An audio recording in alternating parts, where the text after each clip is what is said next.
नमस्कार, मैं प्रवीण और आप देख रहे हैं पब्लिक मीटर। दोस्तों, वीडियो में बात करेंगे कि बीजेपी नेता अन्नामलाई पर राज ठाकरे के बयान को लेकर क्यों बवाल कट गया है और राज ठाकरे की भाषा एक बार फिर चर्चा में आ गई है। कई लोग राज ठाकरे के भाषण को शो स्टॉपर बता रहे हैं।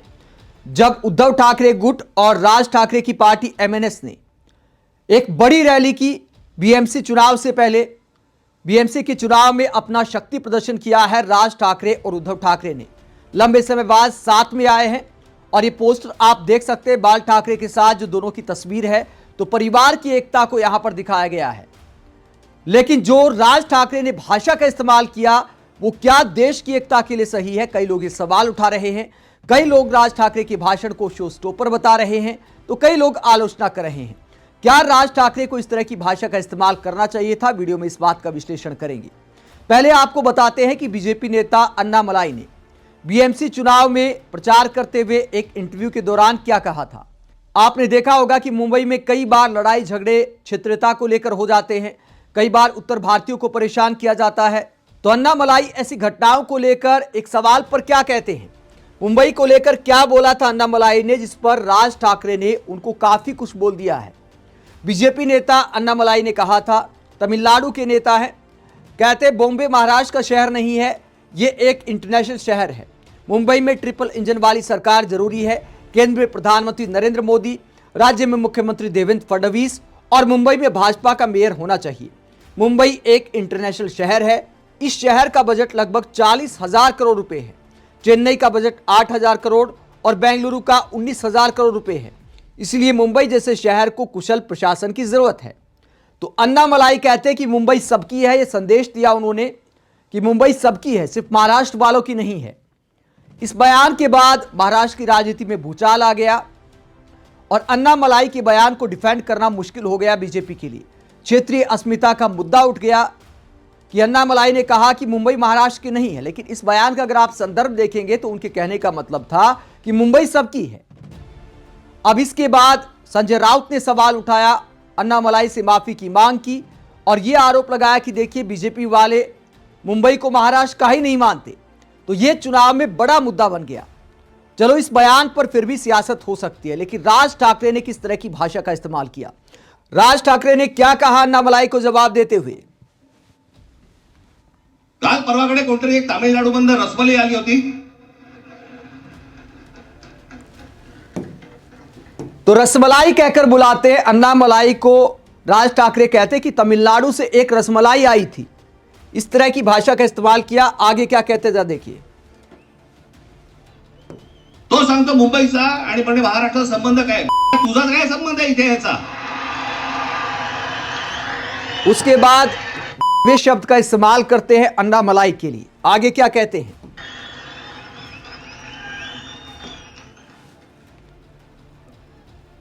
याच्या आधीच बाळासाहेब बोलले होते, हटाव लुंगी आणि बजाव पुंगी। यहां पर कहते हैं कि इसीलिए बाला साहब ठाकरे कहते थे कि हटाओ लुंगी बजाओ पुंगी। आगे क्या कहते जरा सुनिए। अनेक दाक्षिणात्य इथे राहत आहेत, अनेक जैन मारवाडी इथे राहत आहेत, आनंदाने राहत आहेत, पण कसं भडकवलं जाते बघा तुम्हाला कबूतरांच्या नावाने। तो आगे कहते दक्षिण भारत से यहां आते हैं, मारवाड़ी यहां आते हैं, फला जगह से यहां आते हैं। मतलब एक तरह से मजाक उड़ा रहे राज ठाकरे। और मैं इस बात को लेकर हैरान हूं, बहुत सारे लोग जो नफरत के खिलाफ सवाल करते हैं। बीजेपी जब हिंदू मुस्लिम की राजनीति करती है तो उसे लेकर सवाल करने वाले लोग आज राज ठाकरे को हीरो बना रहे हैं। देखिए क्या बीजेपी नेता अन्नामलाई को धोया है। क्या इसे धोना कहते हैं या नफरती भाषा कहते हैं? अगर बीजेपी हिंदू मुस्लिम की राजनीति करती है, उसकी हम आलोचना करते हैं, तो राज ठाकरे के ऐसे शब्दों की भी आलोचना होनी चाहिए। क्या ऐसे चेहरे हमारे नेता हो सकते हैं?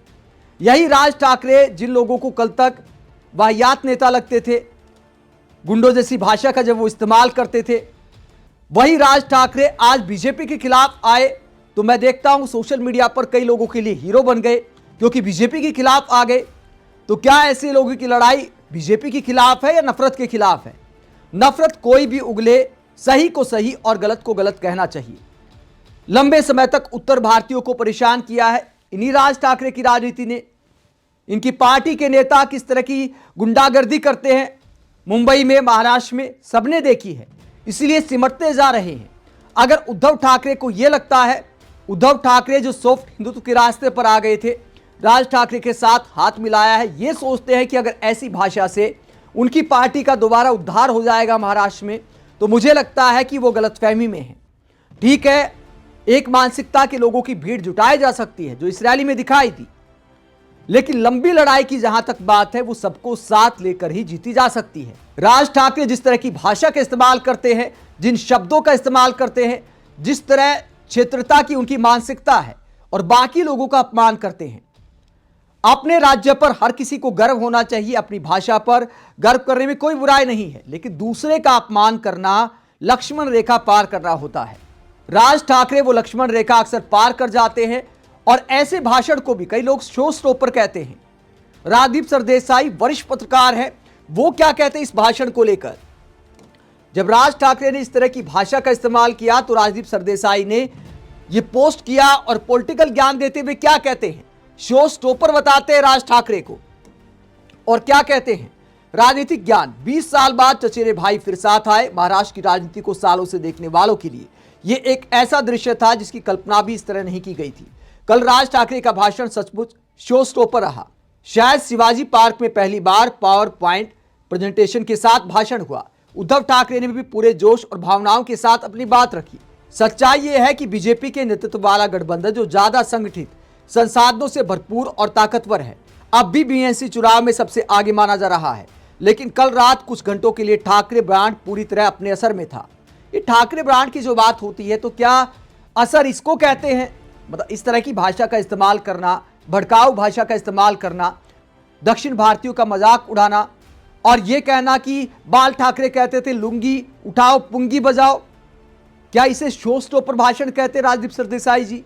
और क्या इस तरह की भाषा की तारीफ करनी चाहिए किसी भी पत्रकार को?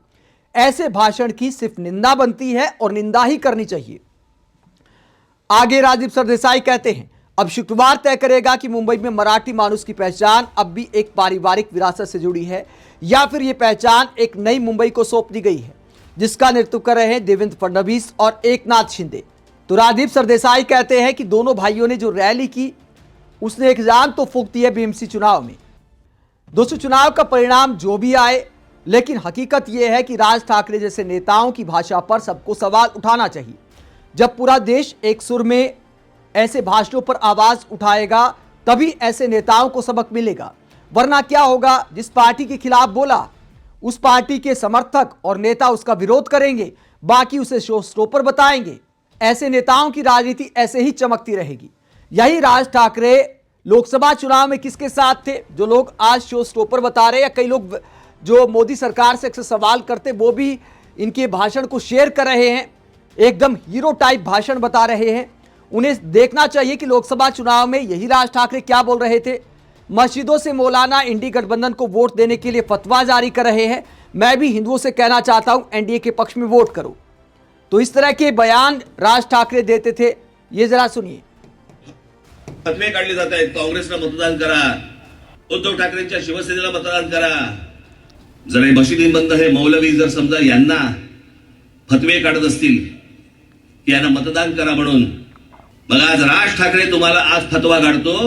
माझ्या तमाम हिंदू बांधवांनो, भगिनींनो आणि मातांनो, मुरलीधर मोहोळ असतील, भारतीय जनता पक्षाचे काही अजून इतर कुठचे शिंदेचे, अजित पवारांचे जे उमेदवार असतील त्याला भरघोस मताने मतदान करा। हे जे अनेक लोकांचे तो यही राज ठाकरे धर्म के नाम पर बयानबाजी कर रहे थे लोकसभा चुनाव में। आज पीएम मोदी अडानी को लेकर लंबा लंबा प्रेजेंटेशन वाला इन्होंने भाषण दिया, लेकिन क्या लोकसभा चुनाव में इन्हें यह सब दिखता नहीं था? या अपना वजूद बचाने के लिए जब बीजेपी ने ज्यादा भाव नहीं दिया तो फिर से उद्धव ठाकरे के साथ आए हैं, अब परिवार की ताकत दिखा रहे, महाराष्ट्र की अस्मिता की बात कर रहे हैं। तो क्या ऐसे रंग बदलने वाले नेता किसी के भी हीरो हो सकते हैं? आप इस पूरे मुद्दे को लेकर क्या सोचते हैं? क्या भाषा के नाम पर, क्षेत्र के नाम पर इतनी नफरत फैलाने वाले नेताओं को बढ़ावा देना चाहिए? ऐसी भाषा पर आप क्या सोचते हैं? क्या इसकी मजम्मत नहीं होनी चाहिए, चाहे किसी भी नेता के खिलाफ ऐसी भाषा का इस्तेमाल हो? कमेंट बॉक्स में अपनी राय जरूर दें, साथ ही चैनल को सब्सक्राइब भी करें। नमस्कार।